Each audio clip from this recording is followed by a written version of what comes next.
So, kapag ayaw niyo mag-agent, pwede kayo mag-message sa help button. Then, within 24 to 48 hours, madidissolve na po yung agency na meron kayo.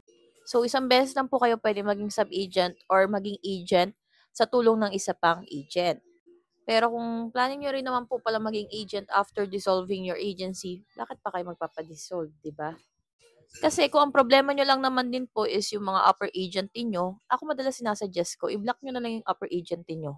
You don't have to worry or bother kung sakali man po na hindi nyo siya kasundo. Kasi may sarili na kayong agency, hindi nyo naman kailangan mag-rely sa kanya.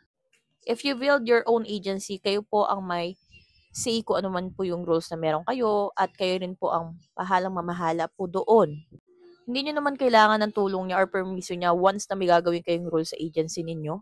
At kung sakali naman po ang concern nyo lang naman po is may nakukuha ang commission yung upper agent nyo, kayo mag-worry doon dahil hindi naman po permanent yung nakukuha ang commission ng upper agent nyo sa inyo.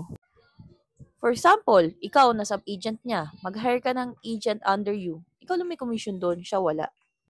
At kung sakali naman po parehas kayo ng commission ratio, for example, parehas kayo 16%, wala siya makukuha ang commission sa'yo. Or kaya naman po, na-reach mo na talaga yung 20%, which is commission ratio S, wala na talaga. So, meaning nun, kailangan daigan mo, galingan mo, para wala siyang makuha ang commission sa'yo. Ganun lang yun. Huwag kayong magpatalo sa mga ganyan. Dahil lang sa argument ninyo or kaya hindi pagkakasundo sa upper agent ninyo, hinto na kagad kayo. Sayang naman. Kasi yung mga na-invite nyong host, mawawala yan sa inyo. Magiging ordinary user kayo or kaya may mga invited agent kayo, mapupunta sa upper agent ninyo.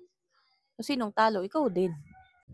So, pag-isipan nyo lang po maigi if you're planning to quit as an agent. So, message lang kayo talaga sa help kung ayaw niya na talaga. Sa totoo lang, if you're planning to become an agent talaga, syempre kailangan mo mag-ready physically, mentally, and financially. Kasi minsan, magpapa-rewards ka, nandun yung time na minsan abono ka talaga. Kaya as much as possible, dapat kahit paano is may pangbala ka. So you can follow me on Popo Live. My user ID is 79170.